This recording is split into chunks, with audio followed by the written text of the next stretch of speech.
परमेश्वर, राजाओं के राजा, प्रभुओं के प्रभु, ईश्वरों के परमेश्वर, धन्यवाद करते हैं पिता। आदर महिमा सिर्फ आपके पवित्र नाम को देते हुए हम आपकी महिमा करते हैं और आप ही के नाम को जलाल गौरव देते हैं। आप सत्य में पवित्र हैं, आप सत्य में महान हैं, आप सर्वशक्तिमान हैं। आपके जैसा अनोखा और अद्भुत युक्ति करने वाला परमेश्वर और कोई नहीं। और इस बात के लिए भी आपका धन्यवाद करती कि आप हम जैसे लोगों से प्यार करते हैं जो कभी किसी जमाने के अंदर भक्तहीन थे, पापी और निर्बल ही थे, फिर भी आप हमसे प्रेम करते हैं और हम जैसे लोगों के आप बेटे स्वीकार करते हैं। प्रभु, ये हमारे लिए एक सौभाग्य की बात है कि हम आपको बिना कुछ दिए सिर्फ धन्यवाद देते हैं, आपके नाम की जय करते हैं और आपकी महिमा करते हैं और आपकी स्तुति करते हैं, आराधना करते हैं। आप हमारी दुआओं को, आराधना को, स्तुति को स्वीकार करते हैं और तू हम पर अनुग्रह करके हमें ऐसी आशीष करता है और हमें धन की बरकत भी देता है कि हम तेरे द्वारा कुछ प्राप्त करके तेरे ही पास कुछ अंश लेके आते हैं। हमारे इन बेटों को भी जो दशमांश अर्पण और उठाने के बेटों के तौर पर है, पर इन सब बेटों को भी स्वीकार कर पिता। और दुआ है मसीह के नाम से, जो कोई भी तेरे राज्य के लिए दो दमड़ियाँ जो अठल्ले के बराबर ही है, पूर्ण हृदय से और आनंदित हृदय से देता है, प्रभु आप ग्रहण करते हैं। हर्ष के साथ देने वाले से आप प्रेम करते हैं और उनकी भेंट स्वीकार करते हैं। पिता, सारी कलीसिया की भेंटों को आप स्वीकार करें, चाहे स्तुति आराधना हो, चाहे गवाही के तौर तुझे महिमा हो, चाहे अर्पण उठाने के बेटों के द्वारा। और दुआ करते हैं कि सत्य में आज स्वर्ग खोल पिता। दुआ है मसीह के नाम से कि स्वर्ग की सारी आशीषें जो आत्मिक है मसीह में तेरे लोगों के ऊपर आने पाए। धनाड़ की आशीषों के साथ महिमा का धन जो मसीह में तेरे लोगों के अंदर उंडेल दे पिता। और जो कोई भी जहां नाश करने वाला, विनाश करने वाला है, उन सब से तेरे लोगों की, उनके घर परिवारों की, उनके कार्य व्यापार की रक्षा सुरक्षा कर दूर हटाकर और तेरी महिमा के लिए तेरे लोगों के दाग की बारियों की आप सुरक्षा देकर आप उनकी बराबर करें। जैसे कि आपने इस साल के प्रथम शब्द के अंदर एक भविष्यवाणी का शब्द दिया, प्रभु आज हम प्रार्थना करते मसीह के नाम से उसे पूरा कर। दुआ है प्रभु आज प्रभु बोझ की इस विधि को भी आप आशीषित करें, अपने वचन के द्वारा हम सब से बातें करें। इस रोटी को जो मसीह की देह है, जीवन की रोटी है, और ये दाखरस जो मसीह के लहू में नई बांधी गई वाचा है, प्रार्थना करते हैं इन्हें आशीषित कर, पवित्र कर। और जो कोई इन्हें स्वीकार करे, ग्रहण करे, वह तेरे लहू की वाचा में और तेरे देह में सहभागिता प्राप्त करे और तेरी महिमा के लिए जैसे तू और पिता एक है प्रभु यीशु, वैसे ही हम सब भी जो ग्रहण करें तेरे साथ एक होने पाए। हम सब बातों के लिए तेरा धन्यवाद करते हैं। तेरे दास के लिए यह अनुग्रह हो कि उसकी निर्बलता में तेरी सामर्थ प्रकट हो। बोलने वाला वह न है, लेकिन तेरी आत्मा इस मुख के द्वारा बात करे और तेरी महिमा आज के शब्द के द्वारा होने पाए, प्रभु यीशु मसीह के पवित्र नाम से आमीन। आज हम कुछ थोड़ा अलग से देखने जा रहे हैं।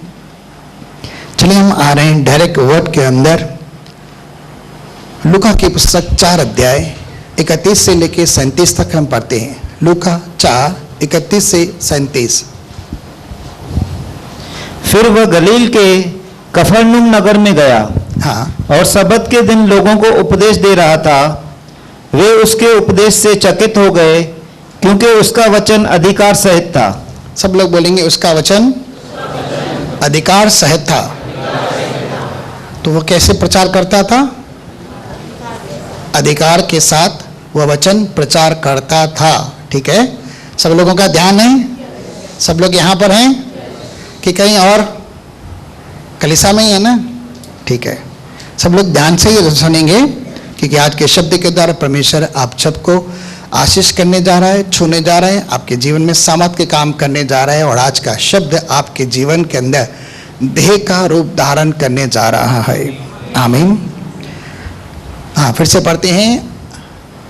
फिर वह गलील के कफरनहूम नगर में गया, और सबत के दिन लोगों को उपदेश दे रहा था। सबत के दिन वह लोगों को उपदेश दे रहा था।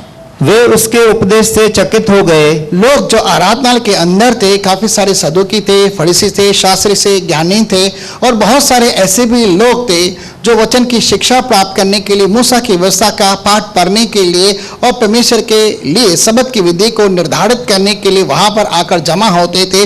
और सबत ही के दिन उसकी आदत हुआ करती थी कि वह लोगों के बीच बड़े बड़े कार्य भी करता था, उन्हें उपदेश देता था, परमेश्वर के राज्य के बारे में सिखाता था, मन फिराने के विषय में, पाप की क्षमा के विषय में और अपने आप के विषय में गवाही देता था कि मैं परमेश्वर के द्वारा आशीषित हूँ, अभिषिक्त हूँ और मुझ पर परमेश्वर की आत्मा का सामर्थ है। और आज का शब्द जो आप सुन रहे हैं, आपके सुनने के द्वारा वह पूरा होता है। वो इस प्रकार की गवाही देता था और जब वह अपना प्रचार पूरा कर जाता था तो वहां पर कुछ और ही अद्भुत रीति से कार्य करता था। यह यीशु मसीह की एक फितरत थी। आगे, क्योंकि उसका वचन अधिकार सहित था। उसका वचन अधिकार सहित था। इस शब्द के ऊपर हम थोड़ा मनन करने जा रहे हैं।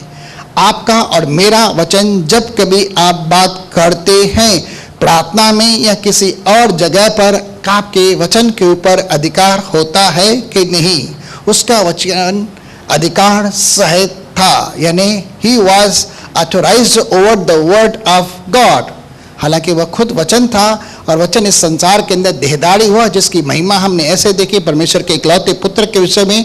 लेकिन वह जब कभी बात करता था तो उसके वचन के अंदर ऐसा नहीं होता था, लेकिन वह अधिकार के साथ बोलता था जैसे उसे अधिकार प्राप्त हुआ है और किसी ने उसे अधिकार दिया है। और वह अधिकार देने वाला और को नहीं, खुद खुदा है, यानी खुद परमेश्वर है जिससे उसने दिया है। और वह वचन को अधिकार के साथ इस्तेमाल करता था और उपदेश भी अधिकार के साथ बोलता था। आगे, आराधनालय में एक मनुष्य था। आराधनालय में ऐसी ही आराधना हो रही थी जहां पर काफी सारे लोग थे, वहां एक मनुष्य था।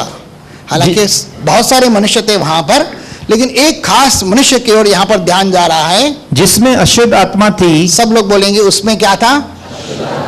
एक अशुद्ध आत्मा थी। आगे, वह ऊंचे शब्द से चिल्ला उठा। अब जैसे ही उपदेश दे रहा है और वहां पर उस वचन के अंदर उपदेश में उसका अधिकार प्रकट हो रहा है और अधिकार के साथ जब वह आराधनालय को प्रचार कर रहा है तो यह शब्द एक ऐसे मनुष्य के कान में पड़ता है जिसके अंदर अशुद्ध आत्मा है। ठीक है, आगे, हे यीशु नासरी, हमें तुझसे क्या काम? लेकिन एक शब्द और आगे निकल गया, वह चिल्ला उठा। ठीक है, जब कभी आप अधिकार के साथ परमेश्वर के वचन को बोलते हैं तो वहां पर जैसे ही शैतान और उसके साथ निर्धारित की गई, उसके साथ जुड़ी हुई जो भी दुष्ट आत्माएं होती है उसके काम होते हैं, वो जुर्रा उठते हैं, चिल्ला उठते हैं, चीखना आरंभ कर देते हैं जब आप अधिकार के साथ बात करते हैं। ठीक है, आगे, हमें तुझसे क्या काम? हमें तुझसे क्या काम? हालांकि ज्योति और अंधकार का कोई मेल नहीं है। ठीक है, धर्मी और अधर्मी का कोई नाता नहीं है, परमेश्वर के मंदिर का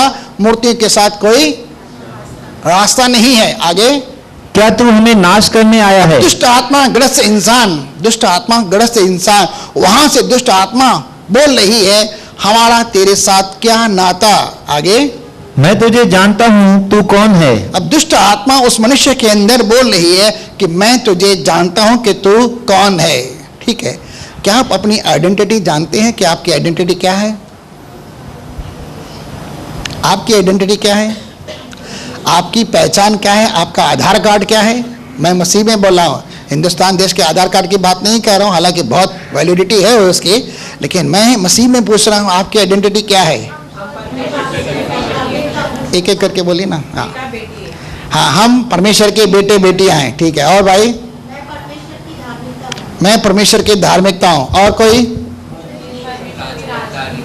हम परमेश्वर के राजदूत हैं,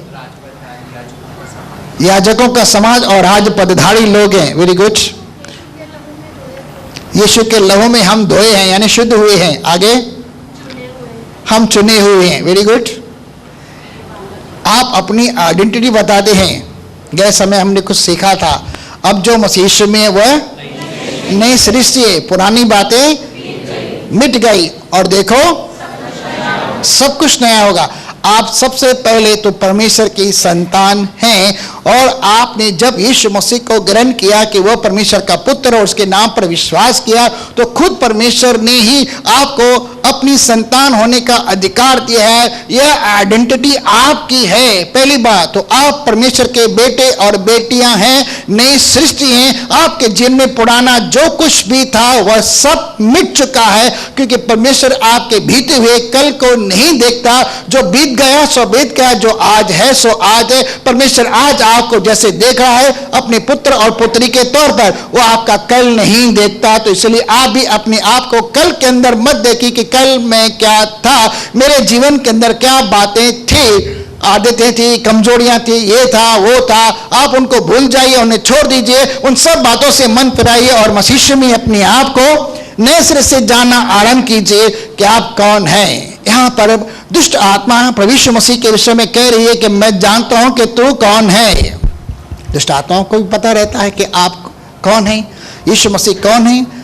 दुष्ट आत्माएं भी विश्वास करती हैं और क्या होता है, थरथराती है, कांपती है कि एक ही परमेश्वर है। ठीक है, तो वहां पर भी वो दुष्ट आत्मा चिल्ला उठी, हम तुझे जानते हैं। आगे, तू परमेश्वर का पवित्र जन है, तू परमेश्वर का पवित्र जन है। अरे वो तो भाई यीशु मसीह है, वो तो पवित्र है। ठीक है, स्वर्गदूत भी कहते हैं, प्राचीन भी कहते हैं, और वहां पर जो 4 प्राणी हैं वो भी कह रहे हैं। अभी हमने गए सप्ताह 2 सप्ताह पहले हमने सुना भाई हरीश गलानी जी के द्वारा प्रकाशित वाक्य 4 अध्याय के अंदर और 5वें अध्याय के अंदर स्टडी चल रही है करके, तो वहां पर सब लोग उसे कह रहे हैं पवित्र पवित्र है। और यहां दुष्ट आत्मा भी कह रही है तू परमेश्वर का पवित्र जन है।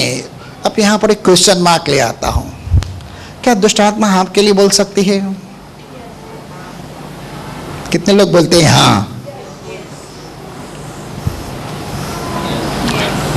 नहीं, दुष्ट आत्मा आपके लिए नहीं बोल सकती कि आप परमेश्वर के पवित्र जन हैं। नहीं बोल सकती। क्यों नहीं बोल सकती भाई? मैं उनसे पूछ रहा हूं जो लोग सोचते हैं मेरे लिए नहीं बोल सकती।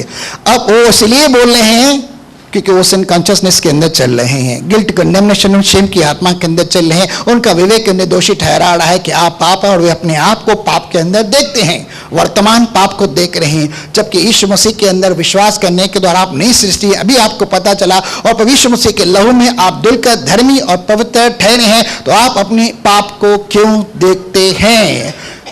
आप अपने आप को उस नजरिए से क्यों नहीं देखते? क्या आप मसीह के लहू के द्वारा पवित्र नहीं हैं?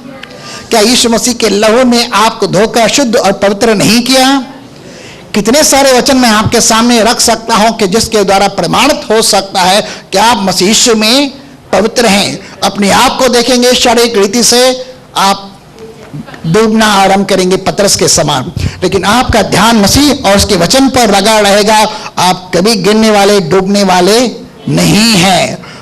और अगर आप राइचसनेस कॉन्शियसनेस के अंदर, यानी धार्मिकता के स्वभाव के अंदर चल रहे हैं, तो आप बहुत बड़े बड़े काम करते हैं। आपकी प्रार्थना के द्वारा बहुत प्रवाह उत्पन्न हो सकता है। ठीक है, दुष्ट आत्मा भी जानती है कि आप कौन हैं, लेकिन अगर आप अपने आप को नहीं पहचानते तो गड़बड़ हो सकती है। लेकिन अगर आप अपने आप को पहचानेंगे कि मैं कौन हूं, आप एक विजयी जीवन जी सकते हैं। अर्थात नहीं तो एक हताश, निराश, मायूस, उदास जीवन जी सकते हैं जैसे। लेकिन अगर आप विश्वास के अनुसार चलने वाले, परमेश्वर के वचन के अनुसार चलने वाले हैं, तो आप बहुत बड़े बड़े काम कर सकते हैं। ठीक है, मैं जानता हूं कि तू कौन है, तू परमेश्वर का पवित्र जन है। आगे, यीशु ने उसे डांटकर कहा। अब यीशु उसे डांट रहा है, क्यों? क्योंकि वह सबके सामने अपनी आइडेंटिटी लेना नहीं चाहता था, नहीं क्रेडिट लेना चाहता है, लेकिन उसने अपने आप को अलग अलग तरह से प्रकट कर दिया था कि मैं मसीह हूं, परमेश्वर का पुत्र हूं, इस संसार का उद्धार करता हूं। कई जगह पर उन्होंने प्रकट करके दिखाया भी था और कई जगह पर गवाहियां भी, कई सारी जगह पर लोगों ने भी बताया। यहां दुष्ट आत्मा भी उसके विषय में गवाही दे रही है कि तू परमेश्वर का पुत्र है, परमेश्वर का पवित्र जन है। ये कलीसिया के अंदर उस जमाने की एक आइडेंटिटी दुष्ट आत्मा के ऊपर आ रही। लेकिन मैं ये नहीं कहता कि दुष्ट आत्मा के ऊपर भरोसा करना, क्योंकि कई बार दुष्ट आत्माएं झूठ बोलती है। शैतान झूठा है, झूठ का पिता है, वह आदि से झूठ बोलते आया है, और उसके लिए झूठ बोलना बहुत ही सहज है, क्योंकि वह झूठ का पिता है। झूठ की शुरुआत ही उसके द्वारा होती है, लेकिन उसके ऊपर कभी भरोसा नहीं करना। लेकिन जो सत्य है वह सत्य है, सत्य के द्वारा आप स्वतंत्र होते हैं। और सत्य क्या है? आप परमेश्वर के पुत्र पुत्रियां हैं। आमीन। और यह अधिकार आपको मिला हुआ है। सही है, आगे चलते हैं। यीशु ने उसे डांटकर कहा, यीशु ने उसे डांटकर कहा, भाई कुछ उठाकर फेंका नहीं करके, ठीक है, डंडा नहीं दिखाया, कोई हथियार नहीं दिखाया, लेकिन उसे कहा चुप। लेकिन मैं समझता हूं उसने ऐसे कैसे कहा होगा। एक दुष्ट आत्मा चिल्ला रही है और कलीसिया के अंदर यीशु मसीह, और वो क्या कह रहा है, मैं बार बार कलीसिया बोल रहा हूँ, हालांकि आराधना बोलना चाहिए मुझे क्योंकि कलीसिया अब तक स्थापित नहीं हुई है, लेकिन वहां पर वो बोल रहा है चुप। तो कैसे बोलता होगा? जैसे मैं बोल रहा हूं वैसे बोलता होगा, अरे भाई चुप कर वे ना, अरे बाबा चुप, अरे माता चुप, अरे बहन चुप, ऐसा बोलता होगा? नहीं, कोई भाई बहन का नाता वाता नहीं है यीशु मसीह का उनके साथ में। लेकिन जब वह बोलता है तो वचन को बोलता है, अधिकार के साथ बोलता है, और पूरा अधिकार उसके शब्दों के द्वारा प्रकट होता है।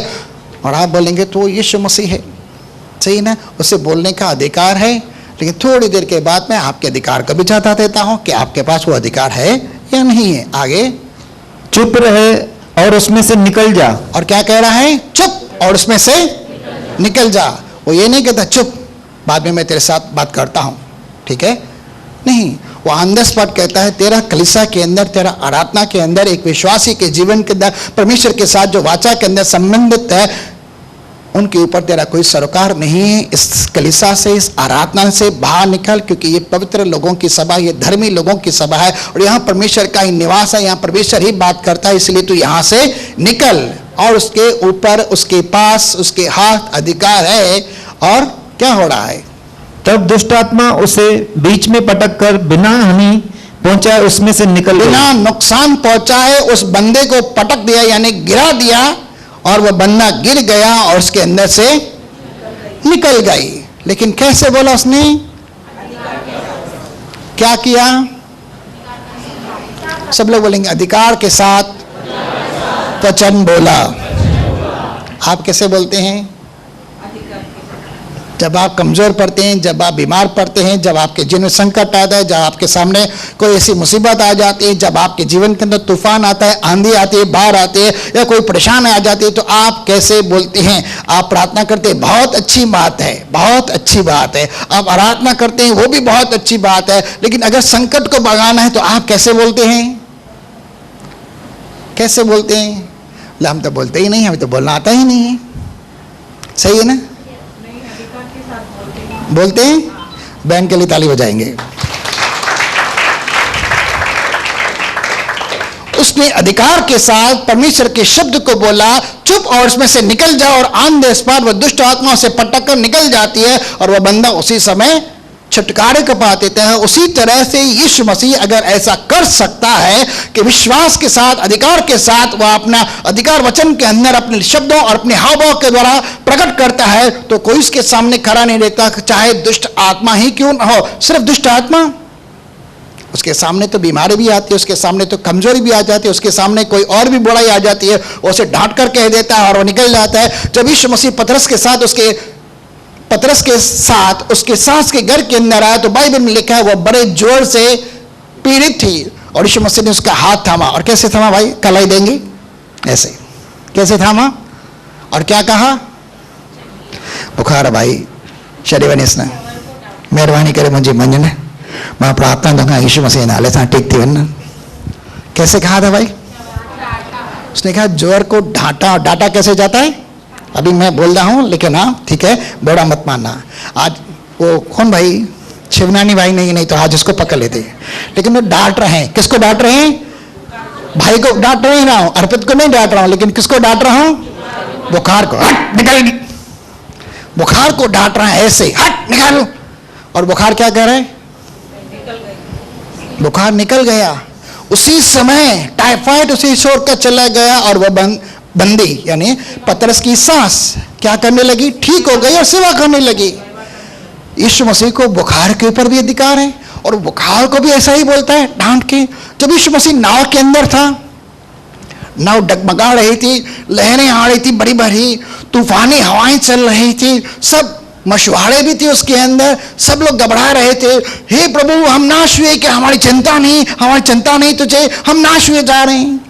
यीशु मसीह बोलता है यार ये कितने मुझे परेशान करते हैं, मैंने इन्हें अधिकार दे रहा है, मैंने इतने सारे चमत्कार उनके सामने कर कर दिखाए, ये अब भी अविश्वास के अंदर चल रहे हैं, अब भी ये अलग विश्वास के अंदर चल रहे हैं और आंधी तूफान से डर रहे हैं। सॉरी, वो उठा और आंधी को क्या कहा? आंधी को बाइबल में लिखा है उसने, सब लोग बोलेंगे डांटा। कैसे डांटा? भाई शांत तीन समा बेड़ी में आया कहते बुढ़ी ने मना करे, शांत हो जाओ भाई, समंदर की लहरों शांत हो जाओ, मैं यीशु हूं, नाव में हूं भाई, मुझे डुबाओगे क्या? उसने ऐसा नहीं कहा, लेकिन उसने कहा, वो खड़ा हुआ और उसने कहा शांत हो जा और थम जा। उसने कैसी आवाज में बोला होगा? प्यार से नहीं, नम्रता से नहीं, धीरज के साथ नहीं, लेकिन विश्वास की आत्मा के द्वारा। कैसे बोला? विश्वास की आत्मा के द्वारा वचन को अधिकार के तौर पर लिया, और उस वचन के अधिकार के निमित्त जैसे ही उसने इन सभी चीजों को डांटा, वहां पर कुछ तो मड़कल हुआ, आंधी भी थम गई, समंदर की लहरें भी शांत हो गई, बुखार भी चला गया और दुष्ट आत्मा भी निकल गई। एक और जगह पर चलते हैं, मत्ती की पुस्तक 21 अध्याय के अंदर, और वहां पर हम पढ़ रहे हैं भाई रेफरेंस, हाँ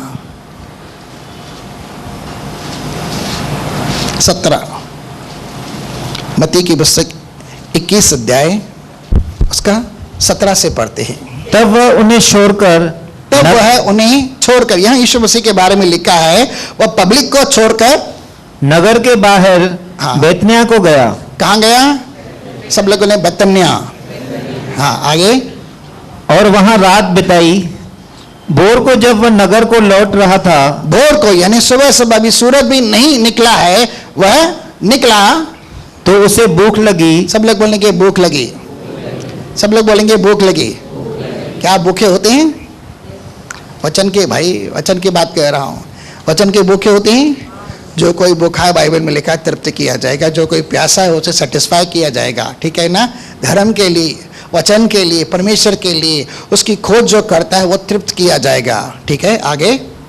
और अंजीर का एक पेड़ सड़क के किनारे देखकर हाँ। वह उसके पास गया। हाँ, अंजीर का एक पेड़ देखा और उसके पास गया, क्योंकि उसे भूख लगी थी। उसने जाना शायद इसके अंदर अंजीर के फल हो करके मैं तोड़कर खाऊंगा और अपनी भूख मिटाऊंगा, क्योंकि वो पौष्टिक आहार है। आगे। और पत्तों को छोड़ उसमें और कुछ न पाकर पूरा चक्कर लगा के रहा है अंजीर के पेड़ के, लेकिन यहाँ वहां ढूंढते रहा, कहीं भी एक अंजीर नहीं मिला उसे। आगे। उससे कहा, अब से तुझमें फिर कभी फल न लगे। अब उसने कहा, कैसे कहा? अधिकार के साथ कहा, परमेश्वर के वचन को अधिकार के साथ लिया और कहा। और कैसे कहा? आप समझ सकते हैं कैसे कहा? अब से तुझमें कभी फल नहीं लगे, ठीक है? आगे। एक प्रकार के जैसे श्राप है, ठीक है? एक प्रकार से जैसे अधिकार के साथ वो कुछ बोल रहा है, ठीक है? मेरा पूरा शब्द बोलने के ऊपर है, मेरा शब्द पूरा अधिकार के ऊपर है, मेरा शब्द पूरा। और अंजीर का पेड़ तुरंत सूख गया। अंजीर का पेड़ ऑन द स्पॉट सूख गया, तुरंत सूख गया, ठीक है? आगे। यह देखकर चेलों ने अचंभा किया और कहा, यह अंजीर का पेड़ क्यों कर तुरंत सूख गया? हाँ, यह अंजीर का पेड़ तुरंत कैसे सूख गया? अब यीशु मसीह ने तो अपने चेलों के आगे कई सारी ऐसी बातें प्रकट करके दिखाई। मैं इसके अंदर ज़्यादा नहीं जाना चाहता क्योंकि लंबा हो जाएगा, क्योंकि हमें प्रभुवच की विधि के अंदर भी जाना है। लेकिन यीशु मसीह ने हर एक जगह शब्द को लिया, अधिकार के साथ बोला, और कहीं पर डांटने की जरूरत नहीं तो उसने वहां पर डांटा। और जैसे ही उसने शब्द बोला, उस शब्द के अनुसार बहुत सारे रिएक्शन हो रहे थे, क्योंकि वह अधिकार के साथ बोलता है, ठीक है? मैं ये कह रहा हूं, प्रार्थना अपने आप में बहुत महत्वपूर्ण है, आराधना अपने आप में महत्वपूर्ण है। लेकिन आज से 1974 के अंदर परमेश्वर का एक दास है, उसके ऊपर परमेश्वर की आत्मा ने इस बात का प्रकटीकरण किया आज से 50 साल पहले। यदि मेरी प्रजा के लोग मेरे वचन के अनुसार बोलें, यदि मेरी प्रजा के लोग मेरे वचन के अनुसार बोलें, तो उनके लिए न केवल पांव फटेगी और अंधकार दूर होगा, लेकिन यदि मेरी प्रजा के लोग जो वो चाहते हैं अपने जीवन में होने के विषय में अगर मेरा वचन बोलेंगे तो उनके जीवन के अंदर वैसा ही होगा। लेकिन मैं देख रहा हूं वे मेरे वचन के अनुसार न बोलते हुए जो उनके जीवन में है उसके अनुसार बोलते हैं। थोड़ा बहुत समझे आपके जीवन में क्या है? हो सकता है समस्या हो, ठीक है? हो सकता है तकलीफ, हो सकता है कमजोरी, हो सकता है बीमारी, हो सकता है परेशानी, हो सकता है कर्जा, हो सकता है निराशा, हो सकता है एंजाइटी, स्ट्रेस, हो सकता है कुछ भी हो आपके जीवन में है। और आप क्या बोलते हैं? वो है, मैं इनकार नहीं करता उस बोलने के विषय में, नहीं मैं नकारता हूं, नहीं मैं मस्ती मजाक करता हूं, ना मजाक उड़ा रहा हूं। मुझे इस बात की परमेश्वर अनुमति नहीं देता। हमारे जीवन में हमारे पास जो कुछ होता है हम बयान करते हैं, ठीक है। शारीरिक इंसान शरीर की बातों पर मन लगाता है और जो उसके पास होता है वो उसी को बोलता है, क्योंकि वहां पर विश्वास की कोई कसौटी नहीं है। लेकिन हम अंधे की चीज को देखते रहते हैं। पौलुस कहता है क्योंकि हमारे पास विश्वास की आत्मा है और उसी विश्वास की आत्मा के अनुसार हम बोलते हैं। क्या बोलते हैं? उसी पवित्र आत्मा के द्वारा हम परमेश्वर के शब्द को बोलते हैं। हम देखी हुई चीजों को नहीं देखी हुई चीजों को नहीं बोलते, लेकिन जो विश्वास का शब्द हमें मिला हुआ है हम उसको बोलते हैं। और क्या होता है? हमारे जीवन में हम जो रिजल्ट चाहते हैं हमारे जीवन के अंदर वो होता है।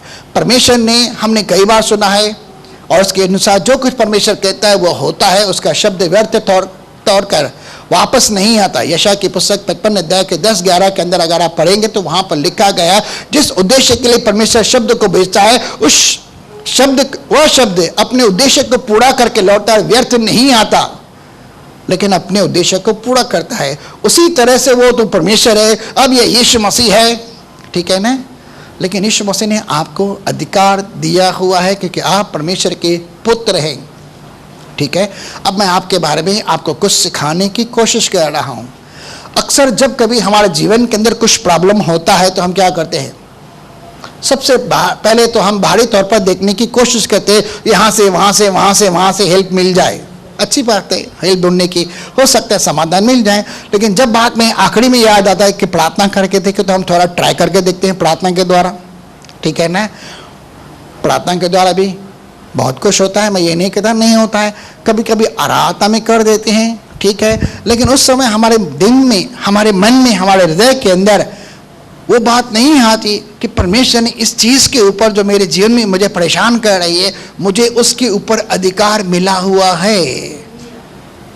जब पतरस ने सिंपल शब्दों के अंदर कहा कि तू जीवित परमेश्वर का पुत्र मसीह है, तो उसी जगह पर यीशु मसीह ने उसे अधिकार दिया था। क्या अधिकार दिया था?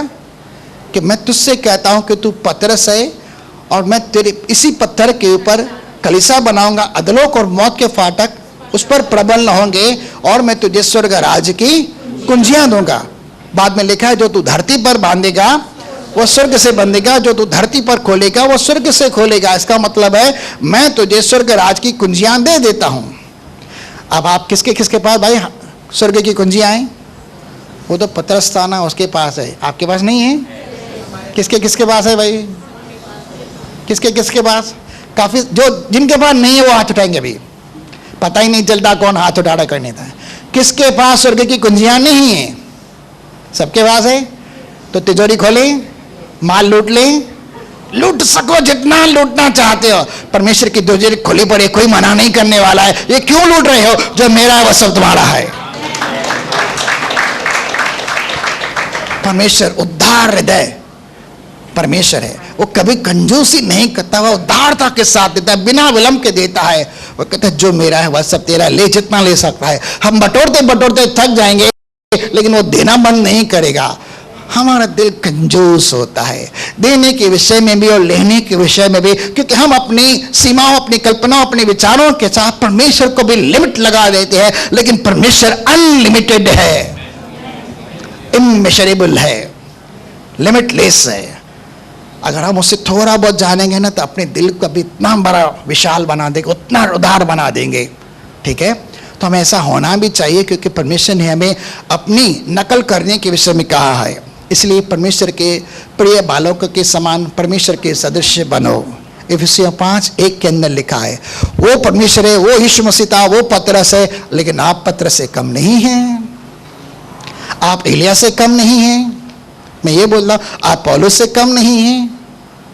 आप सौभाग्यशाली हैं क्योंकि आप बिना देखे प्रभु यीशु मसीह के नाम पर विश्वास करते हैं कि वो परमेश्वर का पुत्र मसीह है। और जैसे ही आप इस बात को अंगीकार करते हैं उसी समय आपको अधिकार मिल जाता है, उसी समय आपको कुंजियां मिल जाती है। अब आप ये नहीं कह सकते मुझे अधिकार मिला नहीं है कि यीशु मसीह मेरे सामने नहीं आया और आकर कुंजियां नहीं दे, बेटा ये ले, आज से स्वर्ग की कुंजियां तेरे पास। अगर एक को दे देता था बाकी आपस में इसको दिया, मेरे को नहीं दिया, उसको दिया, उसको नहीं दिया, भाई ये मेरी नहीं है, हाँ मजाक कर रहा था। यीशु मसीह आपके सामने ऐसे नहीं है, लेकिन यीशु मसीह आपको वचन के द्वारा आपसे बात करेगा कि मैंने आपको वो अधिकार दिया है। अगर आप उस अधिकार को नहीं जानते तो उसके अंदर यीशु मसीह की गलती नहीं है। वो कहते हैं भाई वचन में क्या लिखा है। चलिए हम चलते हैं थोड़ी देर के लिए रोमियो 10 के अंदर, 6, 7, 8, 9, 10, 11। परंतु जो धार्मिकता विश्वास से है, जो धार्मिकता विश्वास है, क्या मसीह यीशु में धर्मी है? अब धर्मी का मतलब तो मैं आपको कई बार बता चुका हूं। उसका मतलब क्या? आप परमेश्वर की नजरों में निर्दोष हैं। बोलो मैं विश्वास के द्वारा परमेश्वर की नजरों में निर्दोष हूं, ऐसे जैसे मैंने कभी कोई पाप किया ही नहीं। ठीक है, ये कानूनी शब्द है, ठीक है, मैं उसके वाजिब नहीं करना चाहता। आगे, जो धार्मिकता विश्वास से है वह यूं कहती है, वह विश्वास की धार्मिकता क्या कहती है? आगे, कि तू अपने मन में यह न कहना कि स्वर्ग पर कौन चढ़ेगा, हाँ अर्थात मसीह को उतार लाने के लिए, हाँ, या गहराव में कौन उतरेगा, अर्थात मसीह को मरे हुओं में से जिलाकर ऊपर लाने के लिए। ना तो हम परमेश्वर को अपने कर्मों धर्मों के द्वारा स्वर्ग से धरती पर ला सकते हैं, न ही यीशु मसीह को मृतकों में से जला सकते हैं। हम अपनी समझ बुद्धि, अपने ज्ञान, अपने कर्मों धर्मों के द्वारा परमेश्वर के लिए कुछ भी नहीं कर सकते। लेकिन विश्वास और अनुग्रह के द्वारा परमेश्वर हमारे जीवन के अंदर उद्धार को प्रकट करता है। यह उसकी अनुपम दया है, यह उसकी अद्भुत कृपा है। आगे, परंतु वह क्या कहती है? अब विश्वास की धार्मिकता यह कह रही है, ठीक है, विश्वास की धार्मिकता, आप विश्वास से धर्मी हैं, जैसे आपने कभी कोई पाप किया ही नहीं, वह आपसे कहती है। तो कहने वाला कौन हुआ? विश्वास की धार्मिकता। विश्वास की धार्मिकता के अनुसार आपका कॉन्शियसनेस और विश्वास की धार्मिकता के अनुसार आपके हृदय के अंदर जो निवास कर रही है, आपके शरीर को मंदिर बनाकर, वह पवित्र आत्मा वह कह रही है, यह के वचन तेरे निकट है। क्या है भाई? किसके किसके पास मोबाइल में बाइबल है और किसके हाथ में प्रैक्टिकली बाइबल है ना? वचन आपके पास है, वचन आपके हाथ में है। आगे, तेरे मुंह में है। और वचन कहाँ होना चाहिए? बोलो मुंह में। मुंह में तो भाई सब कुछ होता है करके, लेकिन इस मुंह में होने का मतलब इस मुंह से आपको उच्चारण करना है, इस मुंह से आपको बोलना है, ठीक है। और उसी शब्द को न केवल मुंह से बोलना है, आगे, और तेरे मन में है, वो हमारे मन के अंदर भी बसना चाहिए। अपने हृदय को परमेश्वर के वचन से अधिकाई से बसा लो। आगे, यह वही विश्वास का वचन है, और यह विश्वास का शब्द है, ठीक है, जो यह विश्वास का शब्द है जो हम प्रचार करते हैं। यही तो मैं प्रचार कर रहा हूं यहां पर से। यहां पर जितने सारे प्रचारक आते वही तो प्रचार करते हैं। आगे, कि यदि तू अपने मुंह से यीशु को प्रभु जानकर अंगीकार करे। कैसे अंगीकार करते हैं? मुंह से। यीशु मसीह मेरा परमेश्वर है, इस जगत का उद्धार करता है, परमेश्वर का पुत्र है, वो मसीह है। हम जुबान से ही बोलते हैं, ठीक है ना। अब यहां पर यदि को उड़ा दो, आप तो विश्वास करते हैं, आप थोड़ी संदेहवादी हो, तो आप थोड़ी अविश्वासी हो, ठीक है ना। आगे, यदि तू अपने मुंह से यीशु को प्रभु जानकर अंगीकार करे और अपने मन से विश्वास करे, अपने मन से विश्वास करे कि आप जो बोलते हैं वो होगा, ठीक है। आगे, कि परमेश्वर ने उसे मरे हुओं में से जिलाया। यीशु मसीह को परमेश्वर ने मृतकों में से जिलाया, तो तू निश्चय उद्धार पाएगा। तो तू निश्चय उद्धार पाएगा। ये तो साल्वेशन के बारे में, उद्धार के निमित्त, मुक्ति के विषय में, मोक्ष के विषय में लिखा हुआ है, जो आपको मिल चुका है, ठीक है। आगे, क्योंकि धार्मिकता के लिए मन से विश्वास किया जाता है। यदि आप धर्मी हैं तो आपको मन से विश्वास करना चाहिए। और आपके सामने अगर कोई दुष्ट आत्मा आ जाए और आपको कहे तू कौन है, जैसे इसकीवा के 7 पुत्र थे, हम तो यीशु मसीह को जानते हैं, हम तो उस पौलुस को भी पहचानते हैं, लेकिन तुम कौन हो? तो आपकी आइडेंटिटी आपको पता होनी चाहिए कि आप शैतान को भी जवाब दे सके, दुष्ट आत्माओं को भी जवाब सकते, पेड़ पौधों को भी जवाब सकते, आंधी तूफान को भी डांट कर तब सकते, बुखार और बीमारी कमजोरी को भी बोल सके। आप कौन है भाई? आपकी आइडेंटिटी आपको पता होनी चाहिए। आगे, और उद्धार के लिए मुंह से अंगीकार किया जाता है। पहले तो मन से विश्वास किया। अगर मन के अंदर संदेह है, मन के अंदर अविश्वास है, मन के अंदर घबराहट है, तो कुछ भी नहीं होगा। संदेह करने वाला यह ना सोचे कि मुझे कुछ मिलेगा, ठीक है। अविश्वास के द्वारा यीशु मसीह भी कुछ नहीं कर सकता। थोड़े भले लोगों को हाथ रखकर चंगा कर देता है, थोड़े बड़े चमत्कार करते हैं, लेकिन बड़े काम नहीं होते, क्योंकि विश्वास के द्वारा ही बड़े बड़े चमत्कार होते हैं। विश्वास के बगैर परमेश्वर को प्रसन्न करना भी नामुमकिन है, और विश्वास करने वाले के लिए ही सब कुछ होता है। अगर आप दिल से विश्वास करते हैं यीशु मसीह प्रभु है, मुंह से आप अंगीकार भी करते हैं तो आपका उद्धार होता है। उसी तरह से अब यीशु मसीह आगे चलते हैं, क्योंकि पवित्र शास्त्र यह कहता है कि जो कोई उस पर विश्वास करेगा वह लज्जित न होगा। हाँ, वह कभी शर्मिंदा नहीं होगा। ये एक बहुत बड़ी प्रतिज्ञा है, जो उस पर विश्वास करेगा। अब परमेश्वर है क्या? परमेश्वर आत्मा है और आपके अंदर निवास करता है। अगर आप उस पर विश्वास करते शर्मिंदा नहीं होंगे। लेकिन परमेश्वर क्या है? पहला यूहन्ना पहला अध्याय, वचन क्या है? परमेश्वर है। पहला यूहन्ना नहीं, सॉरी, यूहन्ना पहला वचन और पहला अध्याय, उसके बारे में कह रहा हूं। गॉस्पेल ऑफ जॉन क्या है? आदि में वचन था। नहीं, चलो पढ़ के देखते हैं, शायद हम लोग गड़बड़ हो जाए। आदि में वचन था, हाँ, और वचन परमेश्वर के साथ था, हाँ, और वचन परमेश्वर था। वचन आपके अंदर अगर वचन है तो आपके अंदर कौन है? ठीक है। और यीशु मसीह का नाम क्या है? प्रकाशित वाक्य की पुस्तक 19 अध्याय के अगर 13वें शब्द के अंदर पढ़ेंगे तो वहां पर लिखा गया है। चलिए पढ़ के, मेरे हिसाब से तो मैं राइट वर्ड बोल रहा हूं, काफी लंबे समय के बाद सही अंक नंबर बता रहा हूं। प्रकाशित वाक्य 19:13। और वह लहू से छिड़का हुआ वस्त्र पहने है। यीशु मसीह के बारे में लिखा है, वो सफेद घोड़े के ऊपर सवार होकर आ रहा है, वो विश्वास योग्य है, और सर पर न जाने कितनी मुकुट है, और उसका नाम परमेश्वर का वचन है। उसका नाम क्या है? उसका नाम क्या है? भाइयों बहनों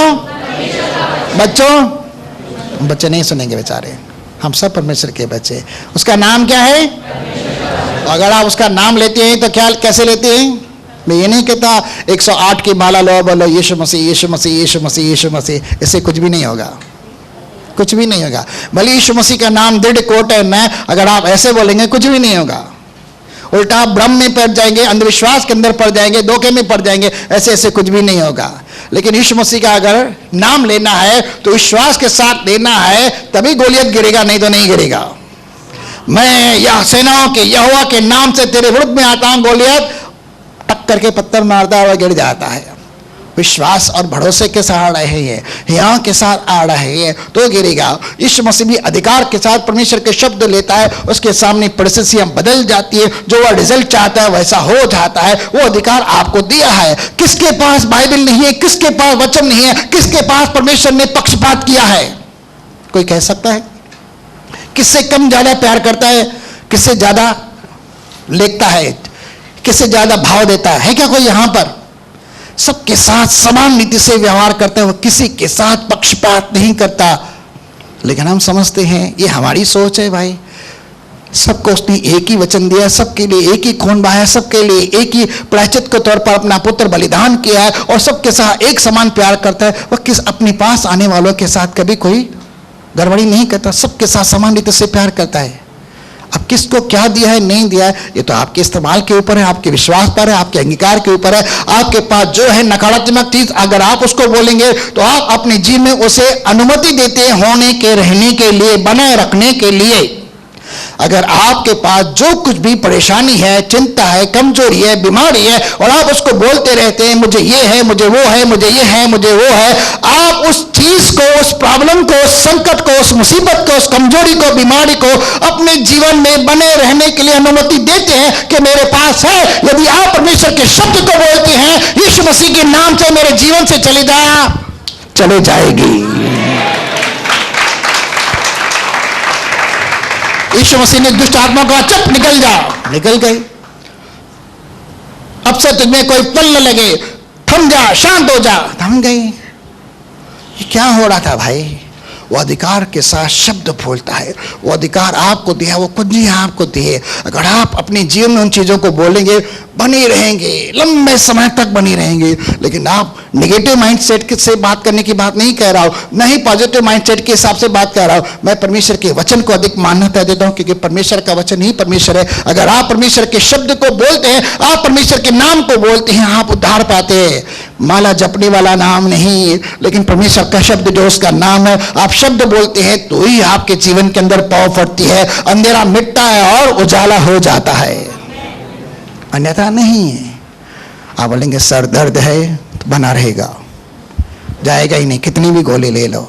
मुझे माइग्रेन है, माइग्रेन बना रहेगा, जाएगा ही नहीं। लेकिन आप बोलेंगे माइग्रेन प्रभु यीशु मसीह के नाम से चला जाओ, तेरा मेरे ऊपर सरकार अधिकार नहीं, वो बोलेगा यस बॉस। ठीक है क्या किसको माइग्रेन है? बोली बोली करके देखिए, दिल से विश्वास कीजिए, मुंह से बोलिए और बोलिए माइग्रेन चला जा। है किसी को दांतों का दर्द? आपको अधिकार मैं दे रहा हूं, परमेश्वर के वचन के अनुसार आप बोलिए। आप जो धरती पर बांधेंगे, स्वर्ग से आपके लिए सामर्थ रिलीज होगी। जो आप धरती पर खोलेंगे जाने के लिए, स्वर्ग से आपके लिए सामर्थ रिलीज होगी। भाई ये अधिकार सबके पास है, क्योंकि हम विश्वास करते हैं आप परमेश्वर की संतान है। वो अधिकार आपके पास है। यीशु मसीह ने इन सारी वर्तमान परिस्थिति से आपको छुड़ाया है, ठीक है, और आपको विशेष अधिकार देकर रखे। आप संसार के नहीं कि आप संसार के सदस्य देखें, सुने, बोलें और जीवन गुजारे नहीं। आप इन संसार की तमाम परिस्थितियों से मोल लेकर मसीह के लहू के द्वारा आजाद किए गए हैं और सत्य में आप पवित्र किए गए हैं। परमेश्वर के सत्य वचन के द्वारा आप इन हालातों के दबे रहना नहीं है, डिप्रेशन, एंजाइटी, स्ट्रेस के अंदर नहीं रहना है, कमजोर बीमारी के अंदर आपको नहीं रहना है, दुष्ट आत्माओं से ग्रस्त होकर नहीं रहना है, लेकिन इन सब के ऊपर आपको विजयी जीवन जीना है। लेकिन जब आप विश्वास के साथ परमेश्वर के शब्द का अंगीकार करते, परिस्थितियां बदलती है। तो आप क्या करेंगे अभी? क्या करेंगे अभी? कर्ज है यार, जाम कर्जा किए लहन दो न लहन दो। प्रभु तूने मेरे लिए निर्धन बना, मेरी निर्धनता के श्राप को तोड़कर मुझे कर्ज की आत्मा से मुक्ति दे दे। अब मैं अब्राहम की आशीष हो, अब्राहम की सारी ब्लेसिंग मेरे पास है। तूने महिमा का धन मुझे देकर आशीष किया है और मेरे सारे कर्जों को तूने उठा दिया है और मेरे लिए सब कुछ पूरा किया। अब मैं स्वतंत्र हूं। धीरे धीरे आपके जीवन के अंदर बरकत आ जाएगी और आने वाले कुछ ही समय के अंदर आप सारे कर्जों मर्जों से आजाद होंगे। एंजाइटी, स्ट्रेस और डिप्रेशन भी जाता रहेगा और आपके जीवन के अंदर विश्वास के आत्मा के अनुसार विश्वास के वचन का अंगीकार करने के दौरान आपके जीवन के अंदर बहुत परिवर्तन होगा। आप करके देखिए। ना हो तो मेरा नाम बदल देना, मैं मेरी बात कह रहा हूं, ना हो तो मेरा नाम बदल देना, ठीक है। चलें, समय हो चुका है, 8:35 हो चुके हैं। नेक्स्ट सभा के अंदर हम कंटिन्यू करेंगे इन बातों को। एक और भी उदाहरण था, लेकिन चलिए आगे चलते हैं। अब क्या बोलेंगे? एक 10:13 पढ़ते हैं शब्द, रोमियो 10:13। हुसैन भाई ने कहा मेरे साहब से 15 दिन पहले इस शब्द को उन्होंने बताया था, क्योंकि जो कोई प्रभु का नाम लेगा, जो कोई प्रभु का, क्या है प्रभु का नाम? क्या है प्रभु का नाम? हाँ भाई, यीशु मसीह है। परेशान मत हो जाओ, टेंशन मत लो करके, मैं आपकी कोई परीक्षा नहीं लेता हूं। परमेश्वर का नाम प्रभु यीशु मसीह है भाई, ठीक है। लेकिन अभी हमने पढ़ा उसका नाम क्या है? परमेश्वर का वचन। तो सिर्फ प्रभु यीशु प्रभु यीशु प्रभु यीशु नहीं, वैसी मेंटेलिटी के साथ अधिकार के साथ बोलेंगे। परमेश्वर का शब्द क्या लिखा है? जो कोई परमेश्वर के नाम को, परमेश्वर के वचन को बोलेगा, क्योंकि परमेश्वर वचन है, वह उद्धार पाएगा। क्या पाएगा? अपनी परिस्थिति से, अपने हालात से, अपनी मुसीबत से, अपने टेंशन से, अपनी कमजोरी से, अपनी बीमारी से, अपनी परिस्थिति से, अपने हालातों से छुटकारा पाएगा। आमीन।